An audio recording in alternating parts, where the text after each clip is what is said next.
और इस बीच एक बड़ी खबर सामने आ रही है, सीधा रुख करें खबर की तरफ। दिल्ली में प्रदूषण का कहर लगातार जारी है। राजघाट और आईटीओ के आसपास गंभीर श्रेणी में एक्यूआई, करीब 416 दर्ज किया गया एक्यूआई का स्तर। हरियाणा के बहादुरगढ़ में 466 दर्ज किया गया एक्यूआई। कई शहरों में 300 के पार पहुंचा एक्यूआई।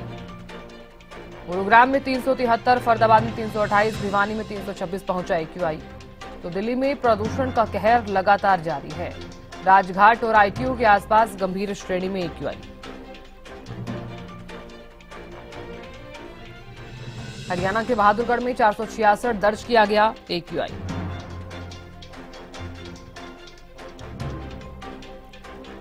गुरुग्राम में 373,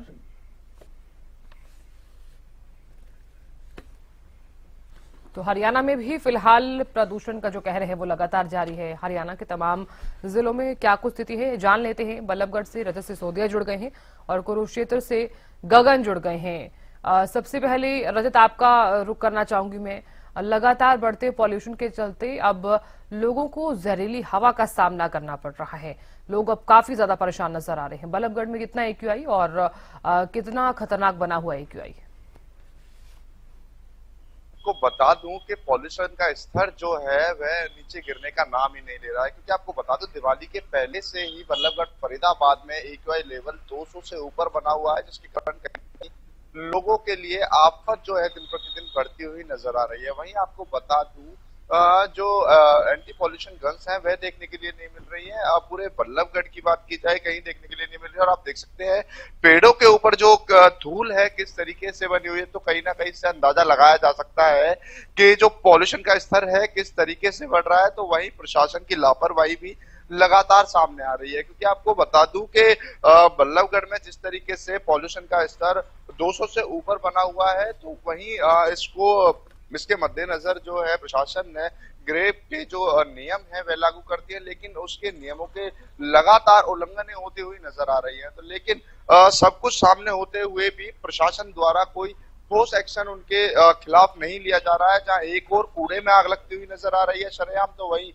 तमाम फैक्ट्रियां जो हैं ग्रेप के उल्लंघन करते हुए साफ नजर आ रहे हैं। तो कहीं ना कहीं प्रशासन की ओर से इन पे कार्रवाई की जानी चाहिए, लेकिन ऐसी कोई कार्रवाई नजर नहीं आ रही है। तो वहीं बल्लभगढ़ में जो सबसे मुख्य कारण है पॉल्यूशन स्तर का बढ़ने का, वह मोहना रोड पर एलिवेटेड पुल के चल रहे कार्य की वजह से है, क्योंकि आपको बता दूं पूरा जो रोड है बंद पड़ा हुआ है, और ऐसे में जब कंस्ट्रक्शन जब काम वहां पर हो रहा है तो ऐसे में धूल जो है काफी ज्यादा उड़ती है। हालांकि ग्रेप 2 के नियमों में साफ तौर पे ये लिखा हुआ है कि जहां भी कंस्ट्रक्शन का काम होता है या तो उसे चारों ओर से ढककर और पानी का छिड़काव करने के बाद ही वहां पे कार्य होगा, लेकिन ऐसा कोई भी जो कार्य में ऐसे कोई भी नियम जो है उनके पालना नहीं की जा रही। तो जो पॉल्यूशन का स्तर है लगातार बढ़ रहा है, लेकिन जिस तरीके से प्रशासन को रोकथाम के लिए ग्रेप के नियम लागू करने के बाद ये भी देखना चाहिए कि लोग इसके नियमों की पालना कर रहे हैं या नहीं कर रहे। तो ऐसा जमीनी स्तर पे कुछ देखने के लिए नहीं मिल रहा है। तो वहीं बढ़ते पॉल्यूशन के कारण कहीं ना कहीं लोगों को सांस लेने में और आंखों में जलन जैसी समस्याओं से जूझना पड़ रहा है। अस्पतालों में लंबी लाइन जो है लगातार देखने के लिए मिल रही है। तो वहीं स्वास्थ्य विभाग भी लगातार लोगों से यही अपील कर रहा है कि घर से बाहर कोई जरूरी काम पड़ने पर ही निकले। तो वही जो हार्ट और सांस के पेशेंट्स हैं वे बाहर जाना बिल्कुल इग्नोर करें, और फिर भी अगर उन्हें निकलना पड़ता है किसी जरूरी काम से तो मुंह पर मास्क और आंखों पर चश्मा लगाकर निकले। तो कहीं ना कहीं साधना देखिए जिस तरीके से हर साल ये पॉल्यूशन का स्तर लगातार बढ़ता जा रहा है, 500 तक जो है एक लेवल फरीदाबाद बल्लभगढ़ में पहुंचता है। तो कहीं ना कहीं एक चिंता की बात जो है जरूर नजर आ रही है। प्रशासन हालांकि रोकथाम के लिए ग्रेप के नियमों को लागू करता है, दावे करता है कि जो एंटी स्मोक गन्स हैं वह सड़कों पर चलाई जा रही है, तमाम छिड़काव जो जगह जगह कराया जा रहा है, लेकिन जमीनी स्तर पर तमाम ये दावे फेल होते हुए साफ तौर पे नजर आते हैं। जी साधना। बिल्कुल रजत, आप बने रहिए हमारे साथ, जानकारी हम आपसे लेंगे। गगन भी बने हुए हैं। गगन देखिए, आपने भी सुना होगा रजत को किस तरह से वो जानकारी देते हुए नजर आए थे। देखिए हर साल प्रदूषण इस कदर बढ़ता हुआ नजर आता है, लेकिन इस बार तो हद ही हो गई है। हालांकि पहले 200, 300, 350 तक AQI जरूर पहुंचता था, लेकिन अब 400 के पार पहुंच गया है प्रदूषण। AQI का जो स्तर है जो काफी ज्यादा गंभीर श्रेणी में भी आता है। क्या कारण आप मानते हैं जो पॉल्यूशन इस कदर बढ़ता हुआ नजर आ रहा है?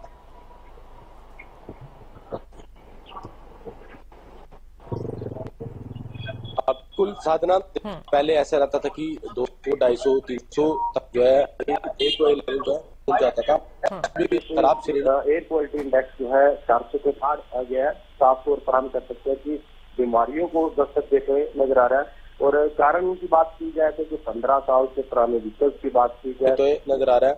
और कारण की बात की जाए तो जो 15 साल से पुराने व्हीकल्स की बात की जाए या दिवाली जो है देखिए 10 बजे तक जो है पटाखे चलाए गए हैं, उसका भी हम कह सकते हैं। और दूसरी तरफ देखिए ज्यादातर किसान जो है समझ चुके हैं कि परालियों में आग नहीं लगा रहे हैं, पानों में आग नहीं लगा रहे हैं, लेकिन कुछ किसानों की वजह से जो है जो पानों में आग लगाई गई थी उसकी वजह से भी हम कह सकते हैं कि एयर क्वालिटी इंडेक्स जो है इस कदर जो है बढ़ा है। और दूसरी तरफ बात की जाए तो जिस तरीके से जो हम कह सकते हैं कि धान की फसल जो है मंडियों के अंदर लाई जाती है, उसकी सफाई की जाती है, जो की डस्ट जो है सफाई की जाती है, जो की डस्ट जो है उड़ती है, उसकी वजह से भी हम कह सकते हैं कि ये जो हवा में जो है हवा में सफेद चादर जो है पोल्यूशन की जो है देखने को मिलती है। और ऐसे में अक्सर सुबह के समय में और शाम के समय में तो एक सफेद चादर देखने को मिलती है। लोग जो कहीं ना कहीं अब जो है अस्पतालों की OPD की बात की जाए तो कहीं ना कहीं संख्या जो है लगातार जो है पिछले एक महीने बढ़ती हुई नजर आई है। जिनको अस्थमा या दमे की दिक्कत है, इस तरीके के केसेस जो है अस्पतालों में जाते हुए दिखाई दिए हैं। और दूसरी तरफ सुबह के समय में अक्सर जो लोग जो है सैर करने जाया करते थे वो अब कहीं ना कहीं रुक चुके हैं, क्योंकि सुबह के समय में जो लोग जाया करते थे ज्यादातर बुजुर्ग बुजुर्ग होते हैं, वो घूमने के लिए जाते थे। लेकिन कहीं ना कहीं जो सफेद चादर होती है तो कहीं ना कहीं सांस लेने में भी दिक्कत होती है। तो ऐसे में जो यही माना जा सकता है कि जब तक नेचुरल बरसात ना हो जाए तो सफेद पोल्यूशन की सफेद चादर इसी तरीके की जो है दिखाई देगी। और अब जो लोग हैं वो कहीं ना कहीं ऑफिस की बात की जाए या बाजारों के सार्वजनिक स्थानों की बात की जाए, कहीं ना कहीं अब मास्क का प्रयोग करते हुए जरूर दिखाई देते हैं, अपने आप को कवर कर नजर आते हैं, आंखों पर गोगल्स लगाते हुए नजर आते हैं। तो ऐसे में सावधानियां बरतते हुए जो है लोग नजर आ रहे हैं। और खास तौर पर डॉक्टरों के द्वारा कहा गया है कि अपना ध्यान स्वयं रखे, बच्चे और बुजुर्ग खासकर। और गर्म जो मरीज जा भी रहे हैं अस्पतालों में तो डॉक्टर उनको बोल रहे हैं कि गर्म पानी का सेवन जरूर करें, क्योंकि गले के केसेस भी जिसमें देखिए गले में खराश हो या खांसी केसेस जो है लगातार जो है बढ़ते हुए दिखाई दिए हैं। तो डॉक्टर के द्वारा कहा गया है कि गर्म पानी अवश्य पिए। और बाजारों में या बाइक पर जा रहे हैं तो जो गोगल्स या चश्मे का यूज है वो जरूर करें। जी साहब। बिल्कुल गगन, बहुत शुक्रिया जानकारी देने के लिए। रजत, आपका भी बहुत बहुत शुक्रिया बने रहने के लिए।